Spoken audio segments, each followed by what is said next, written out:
Hi అండి, అందరికీ నమస్కారం. నా పేరు Santoshi. Welcome to our channel. ఈరోజు ఈ వీడియోలో మామిడికాయ పచ్చడి ఎలా పెట్టుకోవాలో చూపిస్తాను. చాలా బాగుంటుంది, చాలా టేస్టీగా ఉంటుంది. వేడివేడి అన్నంలో నెయ్యి వేసుకొని తింటే చాలా బాగుంటుంది. పప్పులోకి కానీ రైస్లో చాలా మంచిగా అనిపిస్తుంది. సో ఇది తయారీ విధానం. ముందుగా అయితే నేను 8 మామిడికాయలని తీసుకున్నాను. నీట్గా కడిగి చిన్న చిన్న ముక్కలుగా కట్ చేయించుకున్నాను.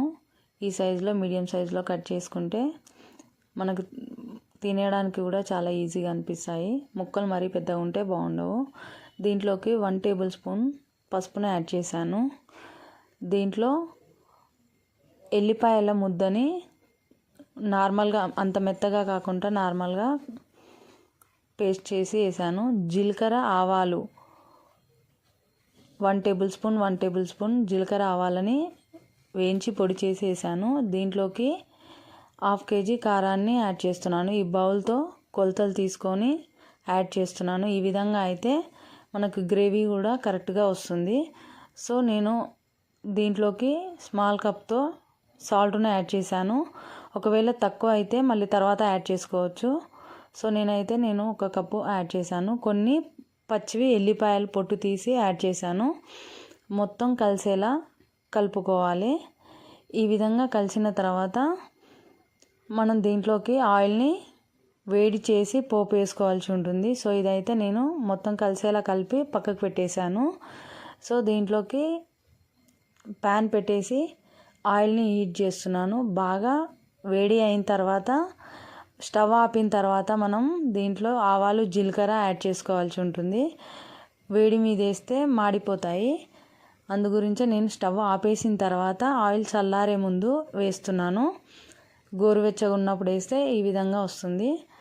సో నేను ఆవాలు, జీలకర్రని యాడ్ చేసిన తర్వాత కొద్దిగా ఎల్లిపాయలను కూడా యాడ్ చేశాను. ఈ విధంగా ఎల్లిపాయలు పోసులో కూడా యాడ్ చేసుకుంటే మనకు చట్నీలో కొంచెం ఎల్లిపాయ ఫ్లేవర్ తెలుస్తుంది. సో ఆయిల్ పూర్తిగా చల్లారిన తర్వాత ఈ మామిడికాయ ముక్కల్లో కలుపుకోవాల్సి ఉంటుంది. వేడిగా ఉన్నప్పుడు కలిపితే ఖరాబ్ అవుతుంది. సో ఈ విధంగా చల్లారిన తర్వాత మొత్తం కలిసేలా దీంట్లో వేసి కలుపుకోవాలి. మరీ ఎక్కువగా ఆయిల్ వేయొద్దు. నేనైతే ఈ ముక్కలకు సరిపోయేంత ఆయిల్ని వేసాను. ఈ విధంగా ఆయిల్ వేసి మొత్తం కలిసేలా కలిపిన తర్వాత ఈక్వల్గా అనేసి మనం క్యాప్ పెట్టేసి నెక్స్ట్ డే వరకు సైడ్కి పెట్టేసేయాలి. అప్పుడు దీంట్లో ఆయిల్ కూడా మనకు కరెక్ట్గా పైనుంచి తేలినట్టుగా వస్తుంది. ఇప్పుడే ఎక్కువ ఆయిల్ వేస్తే ఇంకా చాలా ఎక్కువ అవుతుంది. సో నేను నార్మల్గా వేసాను. ఇది ఒకరోజు సైడ్కి పెట్టేశాను.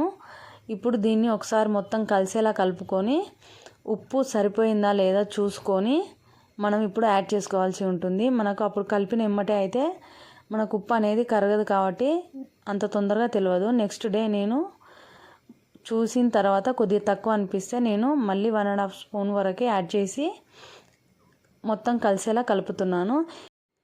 దీన్ని మనం వేరే సీసాలోకి తీసుకోవాలి. సో ఇదైతే పచ్చడి జాడులైనా దొరుకుతాయి, సీసాలోకైనా పెట్టుకోవచ్చు. ఈ విధంగా ప్లాస్టిక్ దాంట్లో పెట్టకుండా జాడులలో పెట్టుకోవచ్చు. చాలా మంచిది కూడా ప్లాస్టిక్ వాడకపోతే.